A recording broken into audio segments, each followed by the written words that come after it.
Hello friend, smart coaching की online class में आप लोग का फिर एक बार स्वागत है। मैं दुर्गेश सर। जैसा कि हम लोग पढ़ रहे थे अनुपात समानुपात, कल मैंने बताया था अनुपाती विभाजन। आज मैं आपको बड़े अच्छे क्वेश्चन करा जा रहा हूँ, आय और व्यय पर आधारित प्रश्न।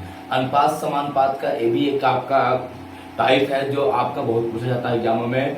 ये आपका है अनुपात समानुपात में आपका क्या है, आय और व्यय पे आधारित प्रश्न। तो आय और व्यय पे आधारित प्रश्न बड़े अच्छे प्रश्न होते हैं, तो आप लोग बड़े अच्छे से ध्यानपूर्वक और आराम से पढ़ना, ठीक है। बाकी सब लोग आप लोग ये देखना कि अच्छे से आप एक एक क्वेश्चन बड़े प्यार से समझना, ठीक है। ऐसे क्वेश्चन को आप खाली देखना ही मत, क्योंकि आय व्यय पे क्वेश्चन अक्सर आपको पेपर में पूछा जाता है। आय व्यय पे आप जब क्वेश्चन को देखेंगे तो आपको अच्छे से समझ में आ जाएगा, ठीक है। तो आप लोग जो अभी क्लास में नहीं आए हैं उन लोग क्लास में बता दिए, क्लास स्टार्ट हो गई है। और आप वीडियो को शेयर कर दिए, जो सब्सक्राइब नहीं किए सब्सक्राइब कर लें, और जो लोग आपने चैनल पे नए हो सब्सक्राइब कर ले, बाकी लोग लाइक कर दें, ठीक है। लाइक करना ना भूलना, ठीक है। देखना आपका प्रिंस राजपूत की बात कर रहे हैं, कल आप कमेंट कर रहे थे, हमने उसको देखा नहीं, ध्यान नहीं दिया। तो आप यह बीएड के लिए आप परेशान है ना, तो आप परेशान ना रहिए, ठीक है। आपके पास अगर बीएड को निकाल दिया गया है तो अभी तो कोर्ट में प्रक्रिया है, अभी और लोग जाएंगे तो कोर्ट अभी ना कुछ निर्णय लेगी। अगर नहीं भी लेती है तो आपके पास बड़े ढेर सारे ऑप्शन है, ठीक है। ये नहीं कि आपको ऑप्शन नहीं। और बीएड का जो आपका वहां पे मान्य है आपका बिहार में, तो बिहार सरकार ने वो अपने रखा है कि बीएड धारी को जो ऑनलाइन भी है वो पेपर दें, ठीक है। वो वहां से भी नहीं निकाला है। और रही बात आपका और एग्जामों के लिए, तो आपके पास बहुत सारे रास्ता है, टीजीटी, पीजीटी, एलटी, तमाम सारी वैकेंसियां। और तो और तुमको बताएं, सबसे अच्छी बात है कि आपकी जो सही नई शिक्षा नीति है, अगर वो लागू हो जाती है तो आपका बीटीसी कोर्सेज में नहीं है, तो हर हाल में आपको बीएड करना पड़ेगा। तो आप बीएड किए तो हताशी में, ठीक है।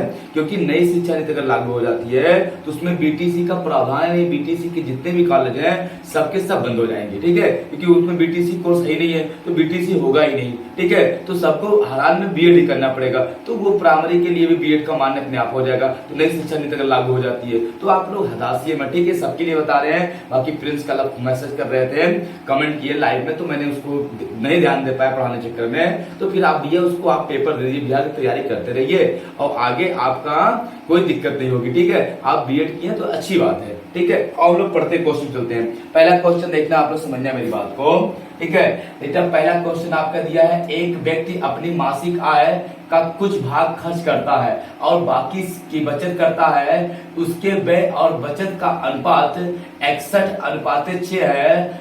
यह उसकी मासिक आय 8,710 रुपये हो तो मासिक बचत की राशि बताइए। एक व्यक्ति, मेरी बात समझ, अगर कमाता है, आय करता है तो दो काम करेगा। आपका अगर कमाएगा, आय करेगा, तो क्या करेगा, उसको आपका बचत करेगा और खर्च करेगा।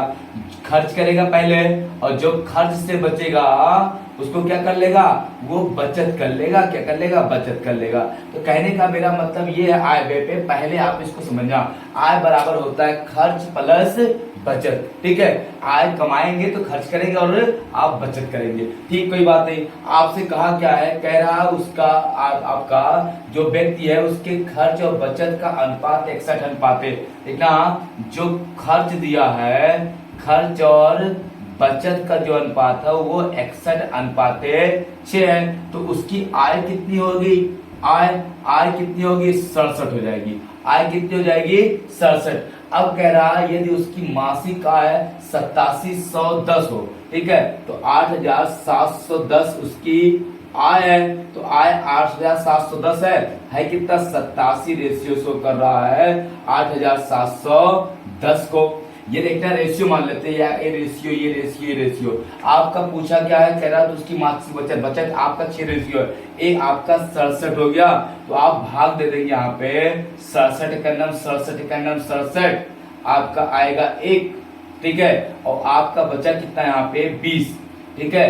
तो आप फिर भाग देंगे 67, ठीक है, 67 से, तो ये आपका कट जाएगा कि आपका हो जाएगा 67, आपका 3 बार जाएगा, 7 की 3 बार 130 आ जाएगा। एक रेशियो का मान आ जाएगा 130, ठीक है। तो आपका बचत कितना है, 6 रेशियो है तो हम बचत निकाल लेंगे। आपका बचत आ जाएगा 6 रेशियो तो गुणे 130, 0 क्षेत्रिक 18 और 6 का नम 6 1 7, 780 रुपए की क्या करता है वो बचत करता है। कितना करता है 780 रुपए की बचत करता है। स्क्रीनशॉट अगर लेना चाह रहे हो तो आप स्क्रीनशॉट जल्दी से लीजिए, ठीक है। फिर अगले क्वेश्चन चलते हैं हम लोग, देखना।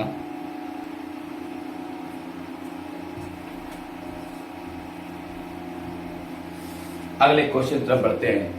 अगला क्वेश्चन आप देखना कितना अच्छे से ध्यान से, कितना बढ़िया आपका क्वेश्चन दिया है, समझना।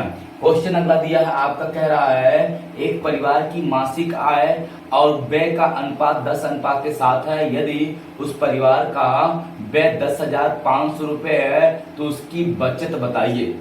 देखना आपका दिया क्या क्या है, आपका आय दिया है और व्यय बोले तो खर्च दिया है और प्लस होता है बचत।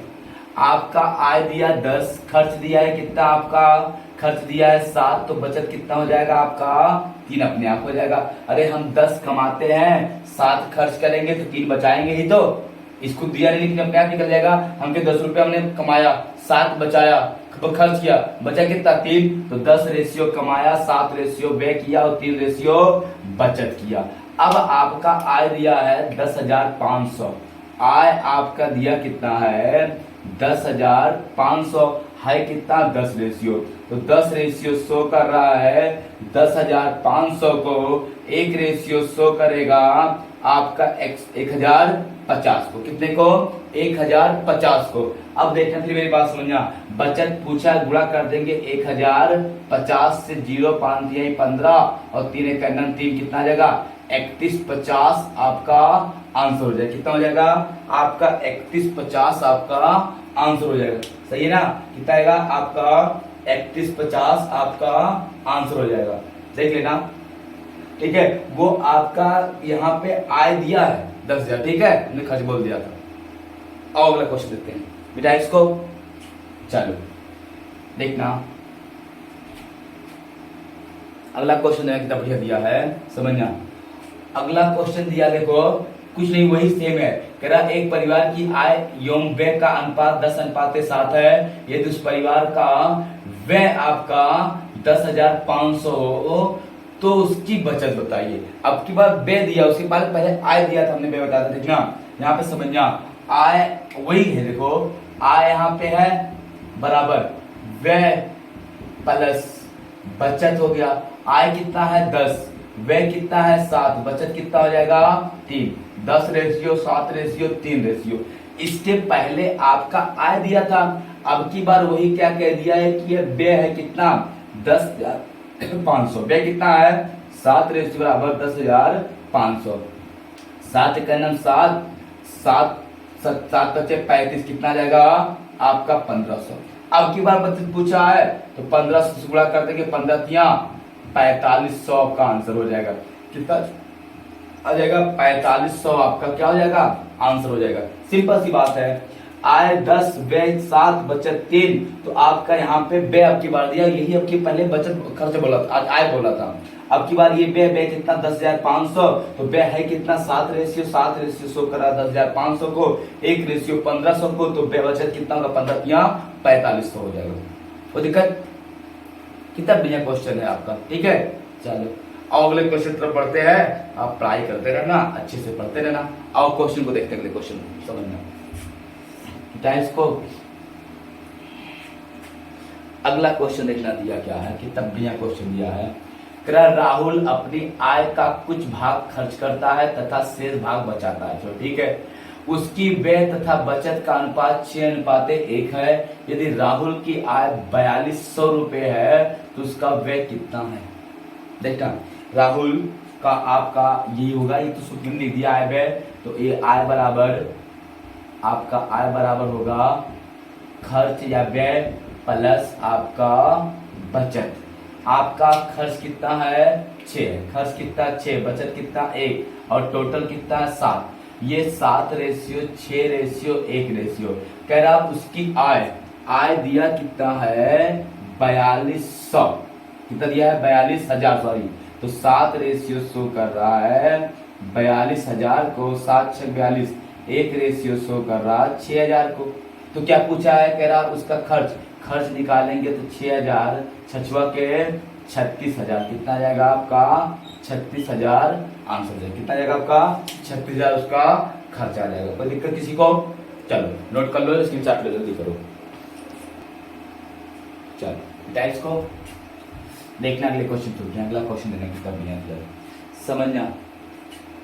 कह रहा अगला क्वेश्चन, कह रहा आपका पी और क्यू के मासिक वेतन का अनुपात 4:3 है। यदि पी और क्यू के वर्तमान वेतन में क्रमशः 10% तथा 5% की वृद्धि कर दी जाए तो नया अनुपात क्या होगा? कोई बात नहीं, पी और क्यू के आय की बात किया है, पी और क्यू के आय की बात किया है।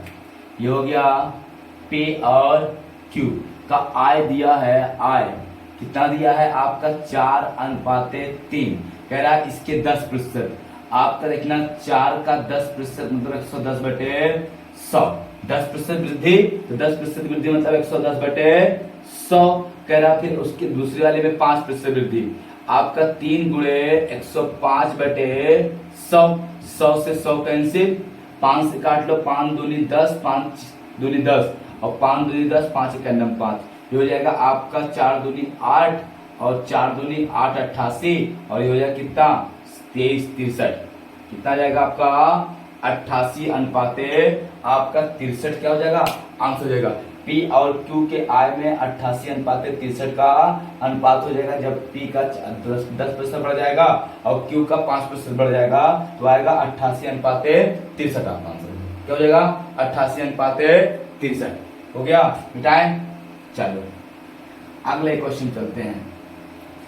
अगला क्वेश्चन आप बड़े ध्यान से देखना, समझना क्वेश्चन को, ठीक है। आओ समझते हैं।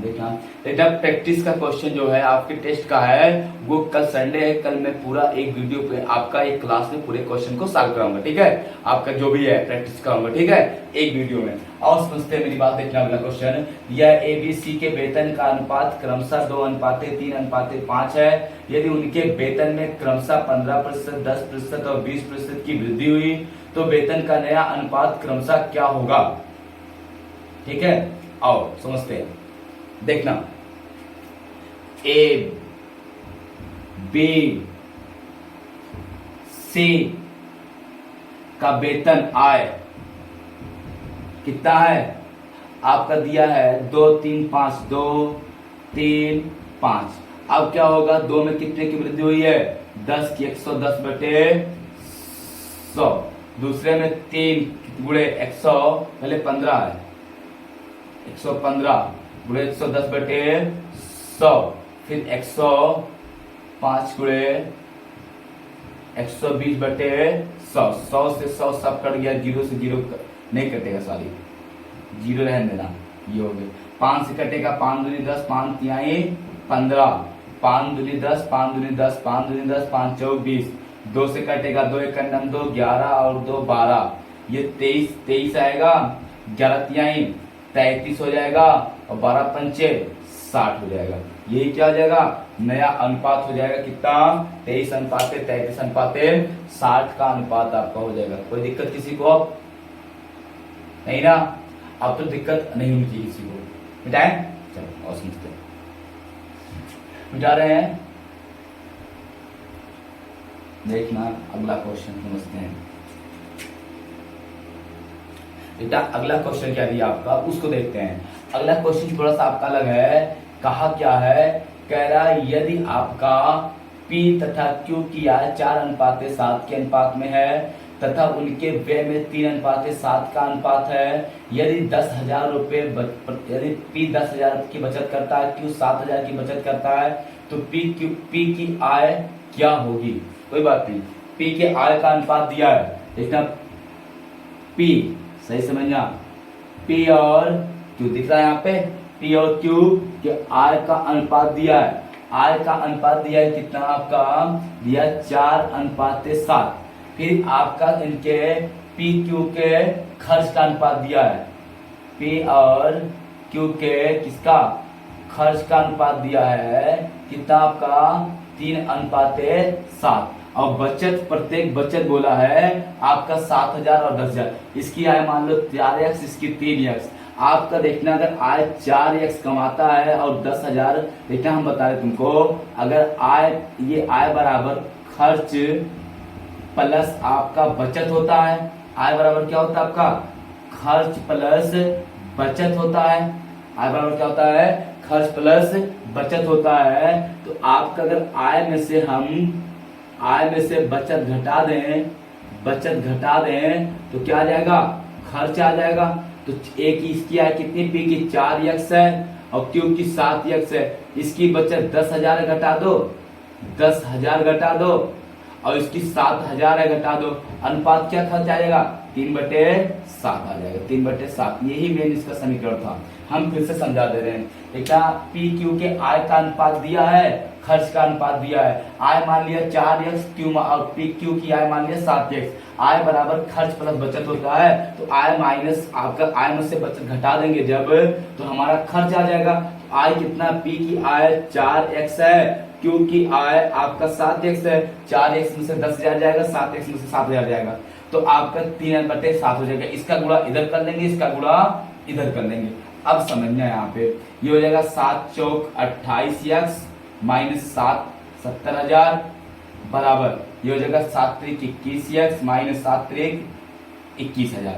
ये इधर आएगा, उसको उधर भेज दो, इधर आएगा तो ये हो जाएगा 28x माइनस 21x बराबर माइनस का 21,000 और इधर चला जाएगा प्लस का 70,000। ये हो जाएगा माइनस का कितना? 7x और ये घटेगा ना 21 70, तो हो जाएगा आपका 49,000। 7 7 49, x बराबर आपका आएगा 7,000। x का मान कितना आ गया? आपका 7,000 आ गया। तो क्या पूछा है? p की आय पूछा है। तो यहाँ पे देखना आपका p की आय कितना हो जाएगा? आपका 4x है, तो p की आय निकालेंगे 4 गुणे 7, 7 चौक 28,000 रुपए। यही क्या हो जाएगा? आपका आंसर हो जाएगा। पी की आय कितना हो जाएगा? 28,000 रुपए। यही आपका क्या हो जाएगा? आंसर हो जाएगा। तो कितना बढ़िया क्वेश्चन था ना। कुछ था क्वेश्चन में क्या? कुछ नहीं था। आपको जो पूछा था पी की आय कितना हो जाएगा आपका? यहाँ पे 28,000 रुपए आपका आंसर हो जाएगा। कोई दिक्कत किसी को नहीं ना? समझ में आ रहा क्वेश्चन ना? चलो अच्छी बात है, किसी क्वेश्चन ऐसा नहीं जिसको समझ में नहीं आया होगा। ठीक है बेटाएं, चलो अगला क्वेश्चन आप स्वयं करेंगे। ठीक है, अगला क्वेश्चन आप स्वयं करेंगे। क्वेश्चन देखना आपके पूरी स्क्रीन पे है। ठीक है, इस क्वेश्चन का सलूशन आप कमेंट में करोगे। ठीक है, ये जो क्वेश्चन है आप दे रहे हैं, अगला क्वेश्चन का सलूशन आप खुद क्या करोगे? आप कमेंट में करोगे। ठीक है, तो क्वेश्चन देखना, क्वेश्चन कितना बढ़िया है। ठीक है, इसके बाद क्लास आपकी समाप्त हो जाएगी। ठीक है, गुड नाइट। आप क्वेश्चन देखिए, क्वेश्चन देखिए कितना बढ़िया आपका दिया हुआ है।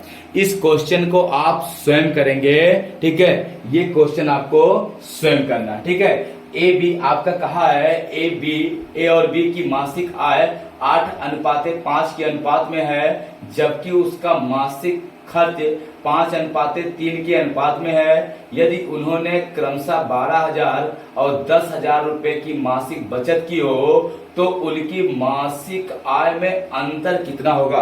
तो उनके मासिक आय में अंतर कितना होगा? इस क्वेश्चन का तुम लोग कमेंट करो। आपका दिया है ए और बी की मासिक आय का अनुपात 8:5 के अनुपात में है, जबकि उनका मासिक खर्च 5:3 के अनुपात में है। यदि उन्होंने क्रमशः 12,000 10,000 की मासिक बचत की हो तो उनके मासिक आय में अंतर बताइए। आपको जल्दी से बताना है। ऑप्शन में आपको बोल दे रहा हूं, पहले होगा आपका 40,000 अंतर, बी ऑप्शन, आई ऑप्शन लिखना 40,000 आपका, बी में आपका दिया है 42,000, सी में दिया है 45,000 और डी में दिया है आपका 48,000। ए दिया 40,000, बी दिया है 42,000, सी दिया है आपका 45,000, डी दिया है आपका 40,000। इस क्वेश्चन का कमेंट में आप आंसर जल्दी दीजिए। ठीक है, सब लोग जल्दी आप लाइक कमेंट करिए। ठीक है, ऑप्शन नंबर ए आपका 40, बी आपका क्या होगा 42, सी क्या होगा 45, डी क्या होगा आपका यहाँ पे 48,000। तो आपका आंसर क्या सही होगा? ऑप्शन नंबर बी आपका सही है। अंतर आपका कितने का आएगा? 42,000 रुपए का। कितने का अंतर आएगा? 42,000 रुपए का। जिनका आंसर आया सही है, जिनका नहीं आया फिर से कर लेना। आपका आंसर क्या आएगा? 42,000 आएगा। ठीक है, तो हम लोग फिर कल मिलते हैं, इस क्वेश्चन को सॉल्व करके बताऊंगा। ठीक है, तो हम कल आपको प्रैक्टिस संडे है कल कराऊंगा। ठीक है, तो आप बने रहना क्लास में। ठीक, थैंक यू, गुड नाइट।